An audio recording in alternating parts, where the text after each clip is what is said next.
man. You know. Okay. Hey, what's up, good people? We back with another episode of Rollo TV. Today I got my special guest. This is my OG Vince. He's from Queens, New York, man. He dropped a lot of game on me. He's a really good dude with a really good heart. Glad to meet y'all. Glad to meet everybody. Yes, and we Peace just and love. We plan on just talking about current events taking place, you know, in the world that surrounds us as black men. When we enjoying ourselves, got some watermelon, some chicken. We're just gonna get into it. Yeah. So yeah, OG, I wanted to touch on the what's your thoughts on the Michael B situation? Michael B. Jordan. Well, and, I mean, and being a corny black man. Well, I wouldn't actually call him corny. I call him a young man from new direction. Right. You know, they said, you know, they teased him in high school, you know, and everything like that, and said he was corny. But how you gonna be corny when you know what direction you're going? Mm-hmm. You know, he used to bring headshots of himself, modeling and things like that. So he kind of knew from an early age where he wanted to go. Right. And he had a good family support behind him. Mm-hmm. So it's amazing how you have to be careful in life how you treat people, because you never know where they're gonna be and what their path is gonna be in life. You know, and but the internet, tried to make it seem like he was like, oh, he's corny. He shouldn't have said that. Right? He's a lame. He shouldn't have said that to that girl. But he was just reminding her. He said, "Hey, look at me now." You know. And to me, he handled it with such elegance and as a gentleman. Mm-hmm. You know. Mm-hmm. And but some people, because he could have went in. He could have went in. He had every right to go in, but he didn't. He chose to handle it in a very professional manner. Yeah. And as a gentleman. Yeah. So it was. Because to be honest, I don't think I'm stopping to talk to somebody that because there's a million reporters out there on the red carpet. I don't got to talk to you. That's right. That's right. So he was very polite to her and kind to her, and he, like you said, it could have went another way, but him being a professional, he handled it in the way that it should be handled. So I salute the brother, and I support his movies. I support his endeavors in life, man, because we need more young black men like him that know where they want to go and where they should be in life. So salute to that Michael B. Jordan. So my question to you, there's clearly an age gap between us. We probably 30 years or something. Yeah, I'm 63, you and 30. I'm 30, so you got 30 years of experience and knowledge on life. So my question is, I'm a young black man, you're an older black man. Was it always like that? Like trying to do the right thing was looked down upon for us as brothers, or is it corny to do right when you? No, it's never been corny to do right. It's a matter. You always have an element of people who you have followers and leaders, and those who are followers, would just they can just get into anything or do anything. But a leader is a person who has his own mind. He's an independent thinker. So being that a lot of people don't respect an independent thinker, it's more popular to follow the crowd. But the crowd is not gonna when you're in jail, you locked up, or you get into trouble, the crowd is not gonna be there for you. So from my personal experience, I knew a lot of brothers that were they were involved in various activities and stuff. And my thing was when I came along, I was seeing them. You talking about street guys? Yeah, okay. Street guys. I always gave brothers in the street respect. But I had my own direction. I was always working or doing something. So I never was a guy that was on the corners and everything like that. I mean, I would talk to people, blah blah blah, but I keep it moving.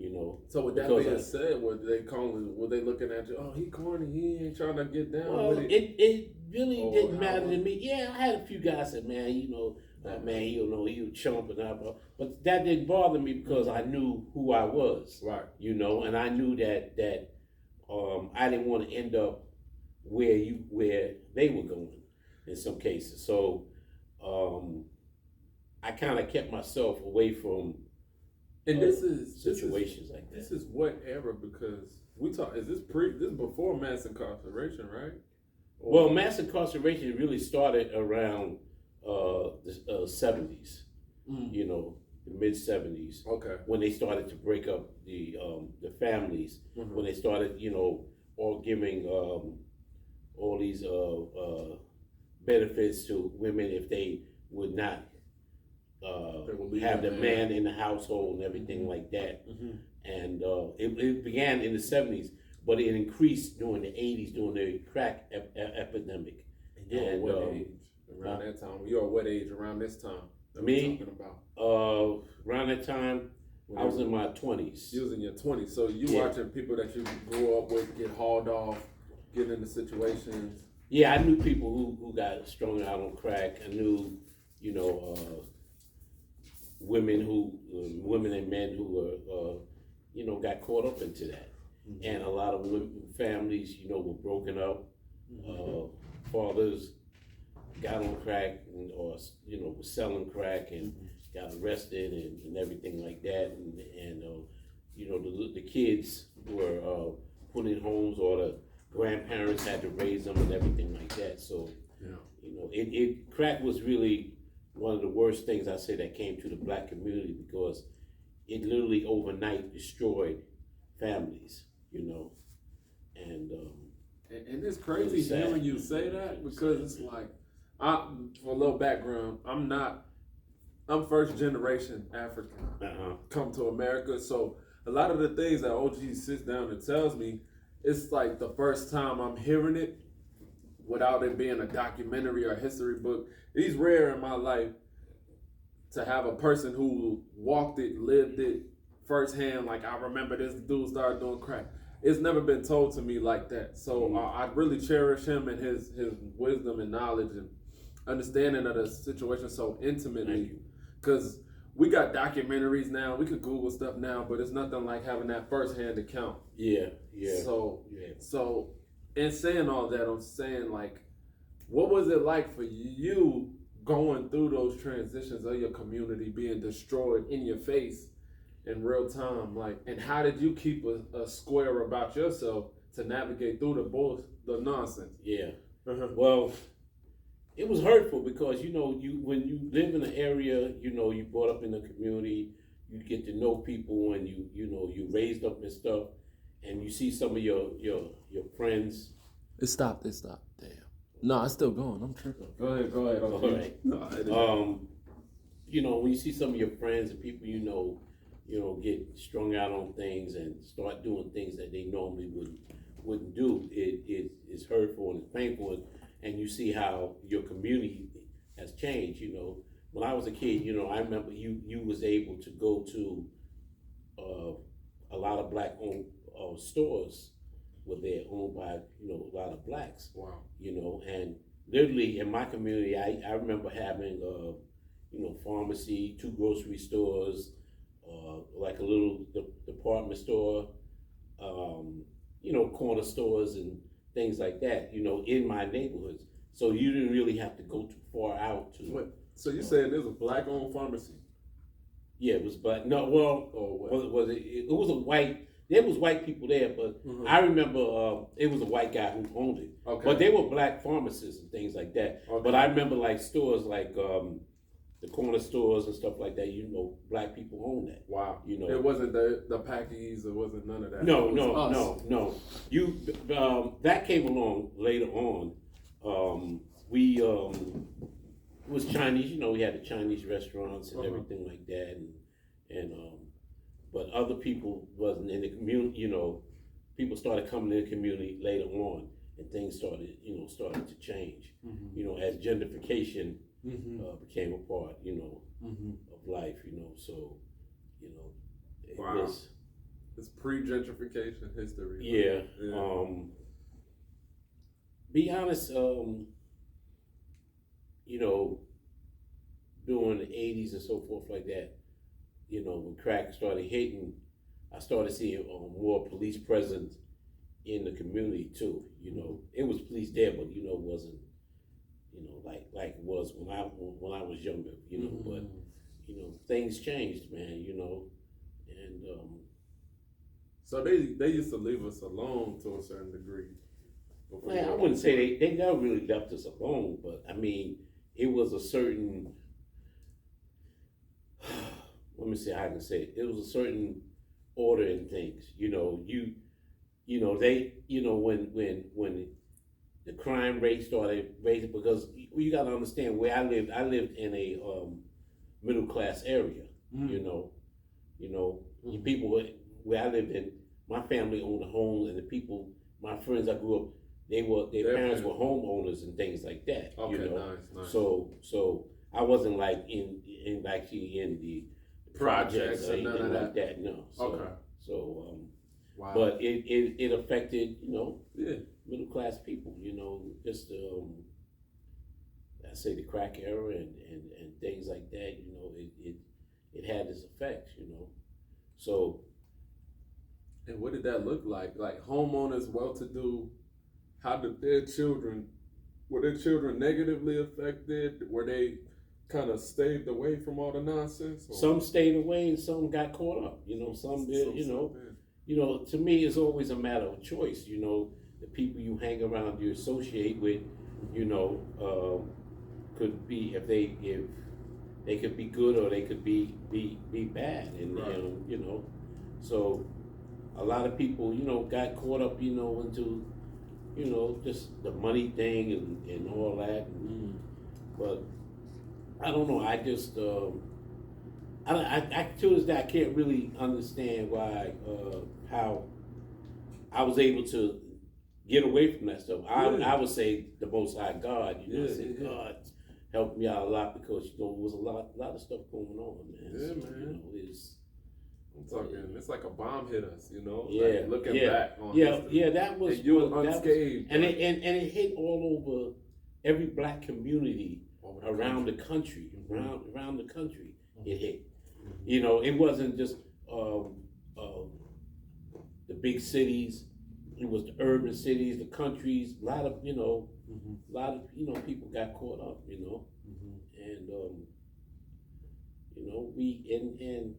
me personally, I think it was just, the CIA and the cartel, that, like you said, in the 80s, the United States was a part of the Contra thing, and they were getting money in to fund the Contras and all that, and it's amazing how many people still don't know that that's fact. Yeah, it's facts. It's facts. They think we just talking. No, it's the facts. CIA did that. They did that to support the Contras, to get money to them, and they brought crack into the neighborhood, and it literally destroyed neighborhoods. And so people's lives. And so in that same neighborhood that you're telling me was black owned. Yeah. How many of those houses stayed from a generational wealth kind of perspective? Well, with my family, my mother and them moved in the house in 1962. Wow. And the block I lived on, it was primarily white. Oh. As black people started moving in, white people started moving out. White. Yeah. So when I grew up, most of the owners of the property, I think it was only 3 white families that stayed on our block, and they were cool. They got scared. No, they didn't get scared. Not the 3 that stayed, but yeah, the but other ones. The stereotypes and all that, Right. And a lot of them moved, out to Long Island, to the suburbs, really further out, and so that's how. But it was an opportunity for black people to, to own their homes. Yeah, do our thing. Sometimes God works in mysterious ways. I say, so so I was raised up in a community, where I played sports, baseball, basketball, stickball, football, all that, I mean, I don't have no regrets about my childhood because, I had a decent childhood, Right. That's what we all want, Yeah, I had a decent childhood. So they was able to give you a slice of that American dream, like. Yeah, just I had good parents, man. My mom and dad, man, was people from the South. Right. I was born in New York, but my parents were born in South Carolina. Basically in about I'm in Georgia. It's about 4.5 hours from here. Yeah. 5 hours. So, my family came from very humble beginnings, That's hard-working people, they worked hard and they, Yeah, that Southern work ethic is different, man. Yeah, It's a little different. But that was kind of instilled from my grandparents and everything like that. Yeah. We just, my grandfather and grandparents, both my grandparents. One of my father's father was a barber. He was a sharecropper and a barber. Okay. He had a 2-seat little barber shop. Yeah. And so he was an entrepreneur, and my other grandfather, he was a sharecropper. Both of them were sharecroppers, but my father on Fridays and Saturday he worked his shop. Yeah. Sunday go to church and all that. It was nothing open then. Nice. Okay. So with that nice beginning that they gave to you, throughout everything that happened and took place, how many other families around you growing up were able to keep, their homes and keep a lot of them kept the status quo going? Yeah, kept their homes and everything, kept things going. Okay, that's good to know that. But people, as a community changed sometimes. Some people moved out, some people stayed, Yeah. Depending upon the circumstance, I see. People moved away and, Yeah, because I'm assuming, man, being that you was in Queens, New York, like that real estate went all the way Oh, up. yeah. That's money. When my parents bought the house, it was like $15,000. Yeah. Now that same house is $300,000, maybe $400,000. You know what I'm saying? The real estate started changing, Jumping. during the 90s and everything like that. Okay. So, like it just so it jumped up, man. And I find out, it's all over the country. It did that. So it's a different game out here now. Yo, yeah. You got 1-bedroom apartments in Atlanta for $2,000 a month. That's the same way about how it is in New York. Yeah, it's crazy. And like the apartment before I came down here, I had had an apartment in Manhattan, and that apartment went up to $2,000 or $3,000. Yeah, Manhattan is no joke. Yeah. I was in Harlem. I was in Spanish Harlem at the time. Okay. Yeah. So Spanish Harlem is considered to be Manhattan? No. Yeah, it's Manhattan. That's uptown, upper Manhattan. Okay. Lower Manhattan is considered like between 42nd Street and on down. And Let me see what you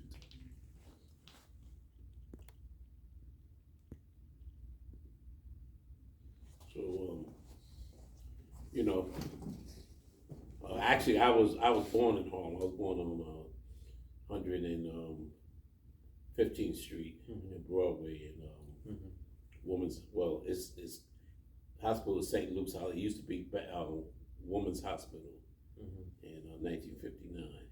But my family lived in, my mother and dad, when they first came to New York, they lived up in like 135th Street in Harlem. Nice. Amsterdam Avenue and all that, way uptown. Okay. Because most people, for some reason, like, depending upon where you come from in the South, some people settled, like, where I'm from, the South, most of my relatives went to New York, some go to Chicago, some, it depends, Yeah, because I noticed a lot of, when I was in Chicago, a lot of Mississippi boys in Chicago, like, they got that connection. That connection. Well, the Black Wall Street was called Greenville,